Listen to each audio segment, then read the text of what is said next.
Cathay received a number of buffs in the most recent patch. Not only did, of course, they get their elite infantry regiment of renown, the Dune Dragons, they also got a number of other buffs. The Jade Lancers increased their charge bonus, so they're a little bit better in this shock cavalry role.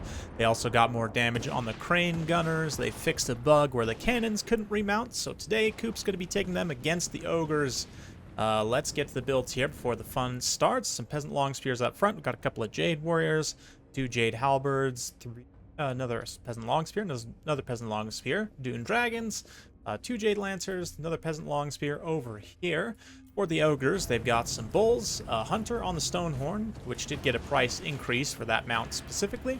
Some more Bulls here, lots of Nobblar Trappers out on the far side, a couple of Gorgers, and some Saber Tusk pack with Scrag leading the way.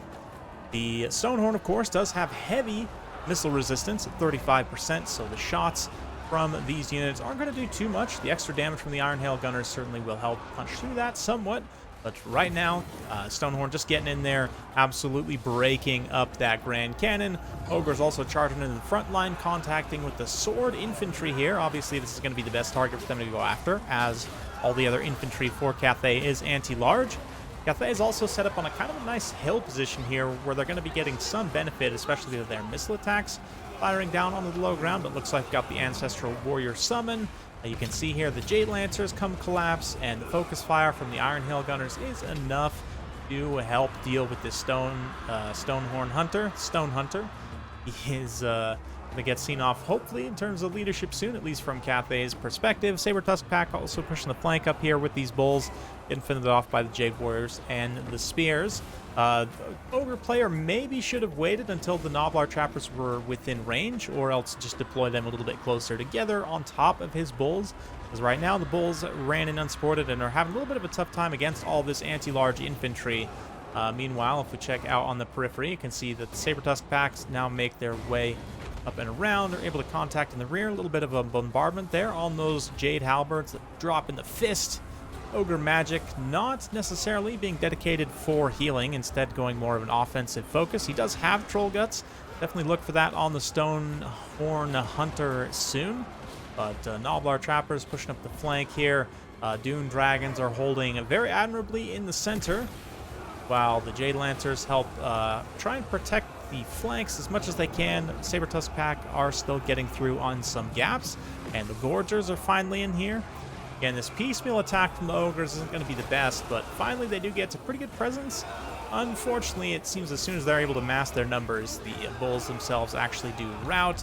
The Dune Dragons able to continue to hold on the hillside here, while their friends do their best to hold on up on the high ground. These Jade Lancers coming in and getting a nice rear charge on those Bulls. They've been kind of all over the place, to be honest, ping-ponging between different targets, doing a great job. Got more summoned halberds here, terrifying away those Saber Tusk back. This Jade Warrior Halberd summon, honestly, as a spell, seems like it was designed for this matchup. Not only does it provide you with a relatively cheap source of terror, which the Ogres are generally weak to, but of course it's an elite anti-large terror-causing infantry, which is just, almost a direct counter for everything the Ogres can bring. I guess if you could summon like a Demigryph Knights with halberds or something, right, like an ethereal bear cavalry, that would legit be the biggest hard counter you could bring, maybe. But anyway, the Jade Halberds here holding the high ground.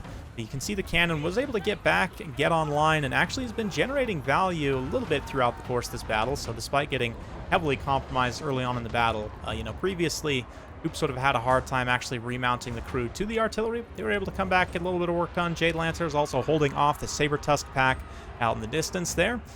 This Astromancer also just kind of hanging around. He's been mostly throwing out this Curse of the Midnight Wind here for debuffs, which I haven't highlighted too much, but it looks like we're going to get one now here. Debuffing the melee attack and the armor of the Stonehorn Hunter down to 76 armor.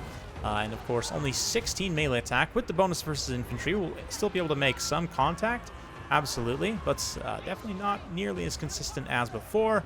Rear charge there from the Shugengun Lord into the ankles, blasting that celestial magic right into the face of this big monster.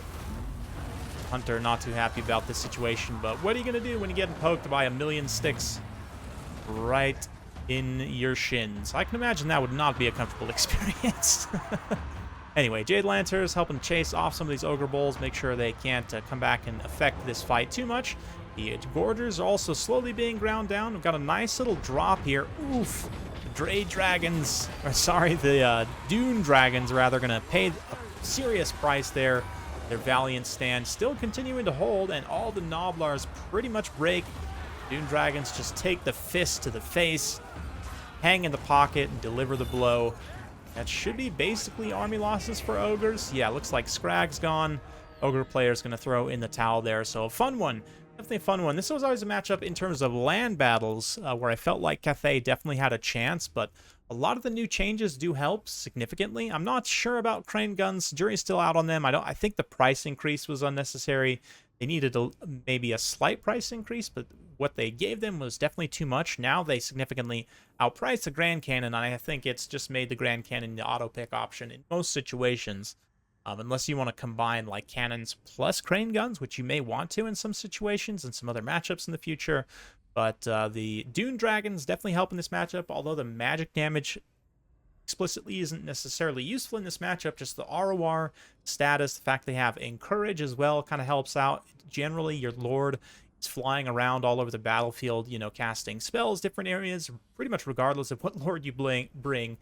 Unless you're, you know, a true enjoyer of the Balloon Lord. But generally having that Encourage on another unit besides just your Hero and Lord is nice to have. And then, of course, the elite stats. Magic resistance helps a little bit. I guess that did come into play there directly as we saw that fist get dropped on their head, right? Take as much damage as they otherwise would have, but it's not terribly applicable in this matchup. Still, though, just having an more elite halberd, rather, for a cost-effective price is very nice. The buff to the charge bonus of the Jade Lancers definitely helps. Shock Cavalry charging into the low armor Ogres units is one of the best ways of dealing with them, and certainly Jade Lancers being that much better at doing so opens up some options for Cathay. Try and play with some more cavalry-centric builds. Of course, the Jade Warriors, Halberds, Peasant Longspears were always good in this matchup, and impressive performance from the Iron Hail Gunners too, although they didn't get any kills. They got a lot of value against the Stonehorn Hunter, who didn't manage to pay for himself. The Ogre Bulls even surprisingly didn't pay for themselves. They're generally very cost-effective. Saber-Tusk Pack were a little bit better. They were able to maneuver and get into positions where they could pay for themselves in a couple situations, but generally it's tough. I think Ogres, I would need to play through this a little bit from the Ogres perspective and see really what you want to try and do in this matchup. But, you know, if you can protect them from cannons, I do think that the ROR man-eater pistols will outrange almost any Cathayan range unit, obviously except for cannons and crane guns and stuff. So I don't know, that is a big if though. Need to explore this matchup more myself. Let me know what you guys think in the comments down below though. Hopefully you enjoyed this. If you like this sort of content, be sure to like, subscribe, hit that bell notification button. Every time I upload a new video, you'll be notified. Thanks again. We'll see you next time.